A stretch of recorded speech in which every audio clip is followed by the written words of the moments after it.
Olá pessoal, tudo bem? Bom dia, boa tarde, boa noite. Estou aqui para tratar de aula nova com vocês, assunto novo. A gente vai ver esses dias aí, na verdade vão ser uma boa sequência de dias, compostos orgânicos. E hoje a gente vem para tratar da representação deles. Mas não dá para representar aquilo que a gente não conhece. Então, vamos começar. Vamos começar pela história, tá bom? O fato é que compostos orgânicos a gente já conhece há muito tempo. Para ter uma ideia, lá no século XIII, os alquimistas já separavam o, o álcool do vinho. Tá? Faziam processos usando equipamentos mais rudimentares, é óbvio, o exemplo que eu estou dando aqui é um pouquinho mais bonitinho, só que eles não chamavam o álcool separado de álcool, eles chamavam de espírito do vinho.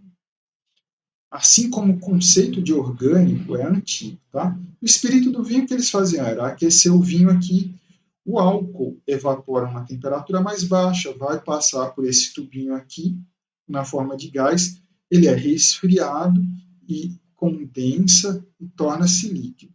O restante, que demora, precisa de uma temperatura mais alta, acaba ficando aqui e a gente para o processo no momento certo.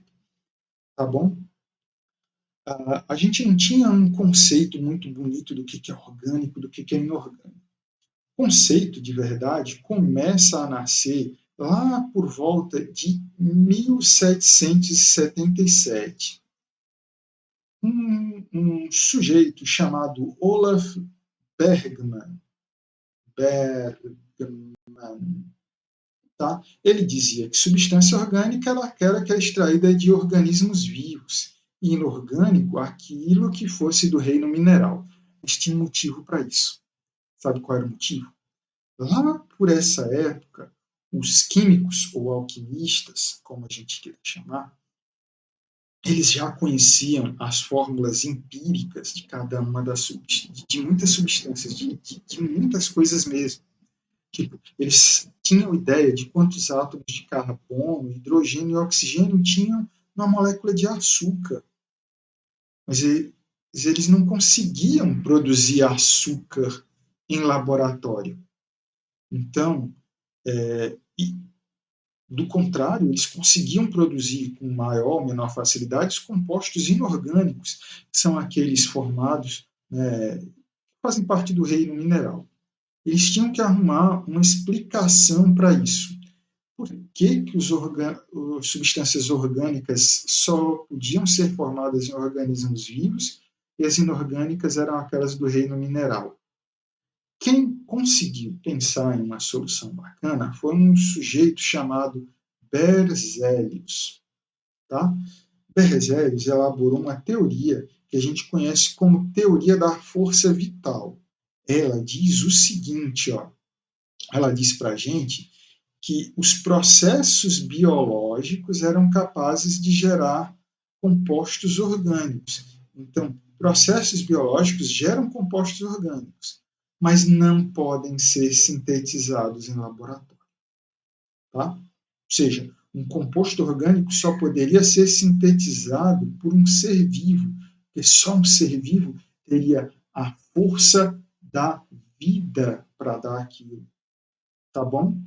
E isso é um problema para a gente, porque admitir a existência da força vital é um problema. Por exemplo, a malária, lá por volta de 1600, era um problema em muitos lugares, e na Europa também.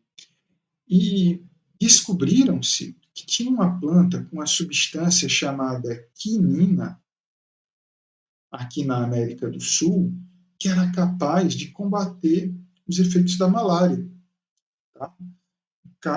Combatia facilmente a malária. Só que essa planta da América do Sul ela é encontrada em lugares de altitude de 1.000 a 3.000 metros. Ou seja, localizado em lugares muito altos, praticamente só nas cordilheiras, só lá nos Andes. E retirar isso desse lugar para levar para a Europa era uma solução, mas não era uma solução tão simples. se eles conseguissem naquele momento sintetizar em laboratório, ia ter quinina para muito mais gente lá na Europa, mais caro, fosse ou não. Mas daria para combater a malária com mais facilidade. Então, tentar superar a teoria da força vital era algo necessário, ou para desacreditarmos, ou para conseguirmos replicá-la. Não importa no que acreditássemos naquele momento. O fato é que um francês chamado Michel Eugène Chevreul, ele reparou que tinham algumas gorduras de origem animal que eram muito parecidas com as de origem vegetal. Isso deu um start na cabeça de muita gente. Vocês devem até estar questionando, professor, mas os dois são de origem orgânica, por assim dizer. O orgânico era de origem vegetal e animal, né? Vegetais conseguem sintetizar compostos orgânicos, segundo o que o Berzelius espalhou e o Bergman, né? Só que começa a mexer um pouco mais. Essa semelhança faz com que busquem outras soluções. E aí aparece um químico alemão chamado Wöhler, e ele faz o seguinte: ele aquece cianato de amônio, que é um sal inorgânico,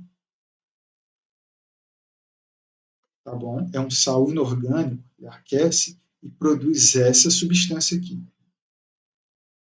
Sabe o que é essa substância aqui? Essa substância aqui é a ureia. E ureia, pelo nome, dá para ter uma ideia de que ela é produzida na urina. E só animais podem produzir urina. Então, em teoria, só animais poderiam produzir ureia, que então é um composto orgânico. Então, olha só, o Wöhler consegue produzir um composto orgânico. Isso é muito especial mesmo. Ele começa a mudar a história. Não que começaram a acreditar nele no momento em que ele falou isso, mas muda como a gente pensa. Levaram-se muitos anos para mudar a teoria da força vital, deixarmos de acreditar na teoria da força vital. Por exemplo, teve um outro alemão, o Adolf Hermann Kolbe, que conseguiu sintetizar o ácido acético, que é o vinagre, tá? Que é o vinagre. E conseguiu sintetizar e levaram outros exemplos para podermos acreditar e mudar o conceito do que é uma substância orgânica. Hoje, a gente diz que orgânico é aquilo que possui átomos de carbono. A química orgânica é a parte da química dedicada ao estudo dos compostos com átomos de carbono. Mas vai um cuidado. Todo composto orgânico tem carbono. Mas existem casos de compostos que possuem carbono, mas não são orgânicos, tá? Não são orgânicos por quê? Porque tem características que não são de compostos orgânicos. Tipo, tem temperatura de ebulição muito alta, ou conduzem eletricidade quando estão dissolvidos em água, ou conduzem eletricidade quando estão no estado líquido. Isso não é uma característica de compostos orgânicos. Eles até conseguem fazer isso, mas em uma quantidade muito pequena. A temperatura de ebulição costuma ser bem mais baixa. Tá legal? Agora, não se preocupa que os sais que têm carbono, os compostos inorgânicos que têm carbono, são muito poucos. Eles meio que se resumem aos carbonatos e aos cianatos. Tem um elemento aqui do lado deles. Tá? São muito poucos. Então, se não é um carbonato, não é um cianato, tá? Tem carbono, geralmente a gente vai caracterizar como um composto orgânico. Mas isso aqui fecha a história. Só que a gente veio aqui estudar a representação dele. Primeira coisa para pensar em representação é que, pensando no carbono, é que o carbono faz 4 ligações covalentes. E essas ligações podem ser ou com a metal ou com hidrogênio, certo? Essas ligações podem ser 4 ligações simples ou duas simples e uma dupla, ou uma simples e uma tripla, ou duas duplas. Não vou nem estender nisso. A gente fala disso mais para frente. Elas podem formar longas cadeias, que são sucessões de átomos ligados entre si, e podem ser constituídos por até milhares de átomos. Além disso, os átomos de outros elementos químicos podem fazer parte da cadeia. Então, aqui está um exemplo de cadeia. Ó, eles se unem com outro ou com outros átomos, mas pode se repetir indefinidamente. Uma coisa que eu preciso que você já comece a entender desde já é que as substâncias químicas, orgânicas, a gente não deve dar atenção à fórmula molecular delas, que a fórmula molecular delas pode entregar substâncias completamente diferentes. Exemplo disso é o butano. O butano tem a fórmula molecular C4H10. Se você tiver paciência, conte aqui que você vai ver 4 carbonos e 10 hidrogênios em torno deles. Agora, se eu pegar, por exemplo, eu vou tirar bem aqui minha câmera para a cabeça. Se eu pegar, por exemplo, um metilpropano, que tem essa estrutura aqui, ó, você já de cara vê que vai ter 4 carbonos, e se você começar a contar os hidrogênios aqui, você vai perceber que a quantidade de hidrogênios presentes são exatamente iguais aos do metano, que está aí representado em amarelo. Quantidade de carbono e hidrogênio exatamente iguais. A gente dá um nome para esse fenômeno: isomeria. Eles são isômeros. Tá? Outra coisa legal dessa isomeria, dessa característica deles, é que eles são completamente diferentes. Quando eu digo que são diferentes, eles têm propriedades diferentes, tipo, o ponto de fusão do butano é menos 138 graus Celsius, e o ponto de fusão do metilpropano é menos 159,4 graus Celsius. Tá? Se eu for pegar o ponto de ebulição, o do butano é menos 0,5 e o do metilpropano é menos 11,5 graus Celsius. Então, é o suficiente para a gente dizer que são diferentes.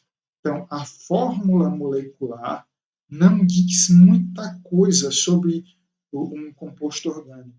A gente, de fato, tem que olhar para as estruturas deles, certo? Então, bora olhar para as estruturas. Aqui eu tenho representações do butano de novo, só vai ter butano aqui. Essas esferas pretas representam carbono e as esferas brancas hidrogênio. Essa primeira estrutura aqui mostra os átomos de carbono e hidrogênio em seu tamanho. Ela é bacana? É. Mas essa segunda aqui é melhor ainda, porque além de ter uma ideia de tamanho, que a gente não consegue ver de fato o tamanho, a gente vê as ligações que estão acontecendo. A gente consegue ver elas distribuídas tridimensionalmente. Mas agora, convenhamos, será que lá por volta de 1700 isso aqui era viável de aparecer em livro? Eu respondo para vocês, não. Solução mais simples encontrada foi pensar em uma outra maneira de representar. Aqui, por exemplo, ó, quando você tem um tracinho simples aqui do lado do carbono, é como se aquele hidrogênio fosse esse que eu estou circulando agora. Ó. Ele está na mesma altura do carbono.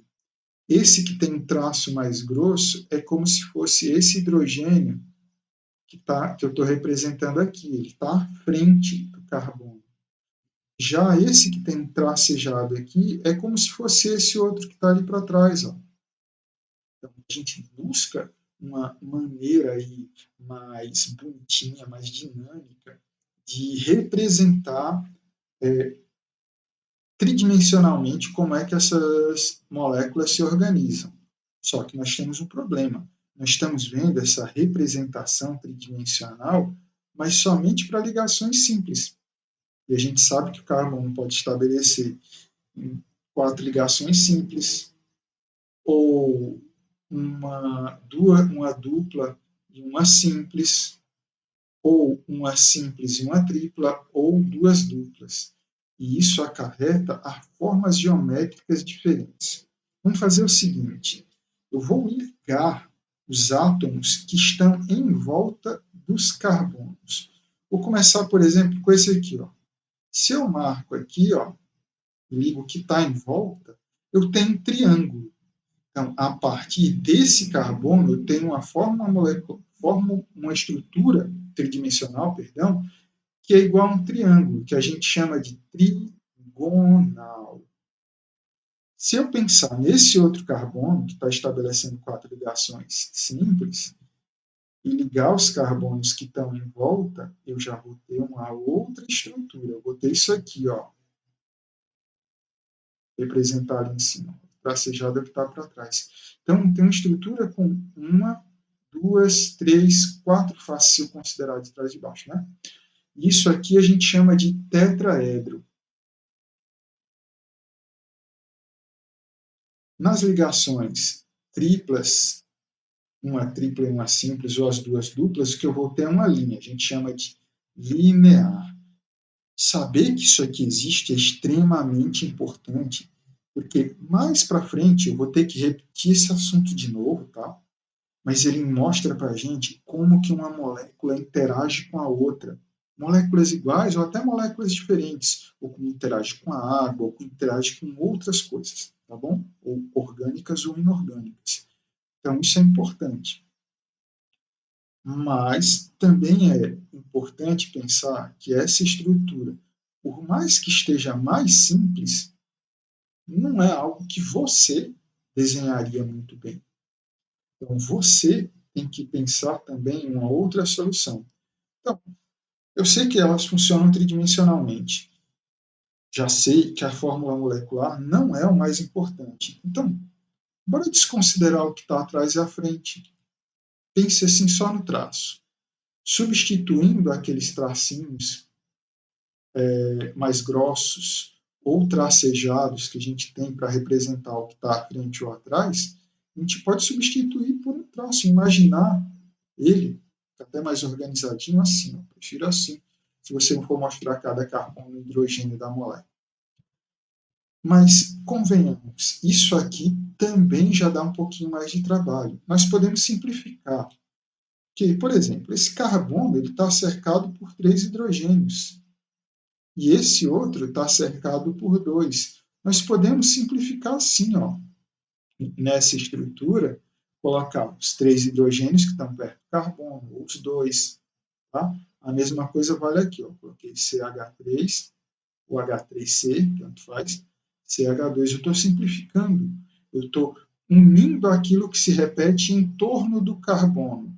Eu posso até fazer mais. Eu não sei que o carbono faz 4 ligações, então posso simplesmente omitir as ligações.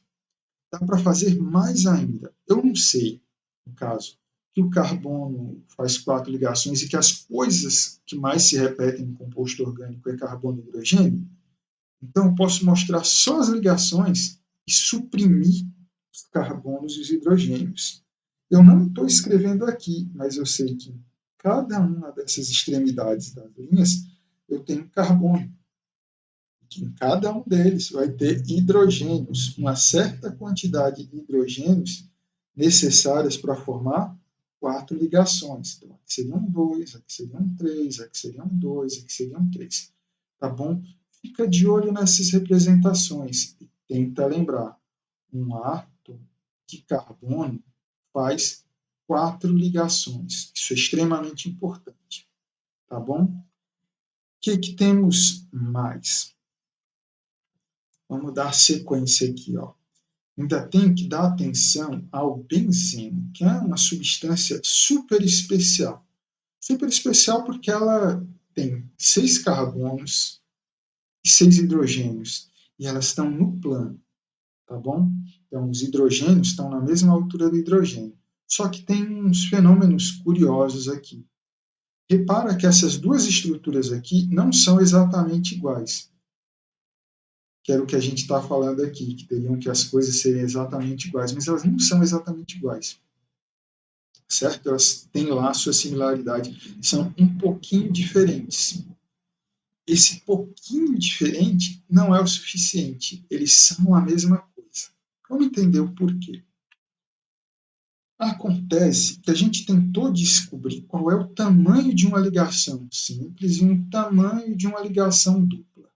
E conseguimos. Ligação simples tem geralmente em torno de 154 picômetros. Esse P de pico é igual a esse valor que está aqui, ó, 10 elevado a menos 12. Então, um picômetro é 10 elevado a menos 12 metros. Muito pequeno. Uma ligação dupla teria esse tamanho aqui, ó, 134 picômetros. Se o benzeno fosse representado utilizando essas medidas, a melhor representação para ele seria esse. O tamanho das ligações duplas seria ligeiramente menor do que o das ligações simples. Só que tem um fato. Não é isso que a gente observa quando estuda o benzeno. O que a gente observa é que o tamanho da ligação que acontece aqui e aqui, em cada um desses lugares aqui, é exatamente o mesmo. É de 139 picômetros. Está entre um valor entre a ligação simples e a dupla. A gente busca diversas explicações para isso. Uma das mais usadas é que a ligação dupla está mudando de lugar o tempo todo. A gente chama esse fenômeno de ressonância. E a gente até costuma escrever o benzeno também dessa forma. Tá? Isso fecha o nosso assunto de representações. Se ficou alguma dúvida, ó, bota comentário aí embaixo, ou então me procura pessoalmente, que a gente vai tentando tirar a dúvida. O assunto é simples, só que ele é visual, tá bom? O assunto é muito visual, então você tem que buscar meios de desenhar, de estruturar isso. Quem gosta muito de desenhar vai se dar muito bem com esse assunto.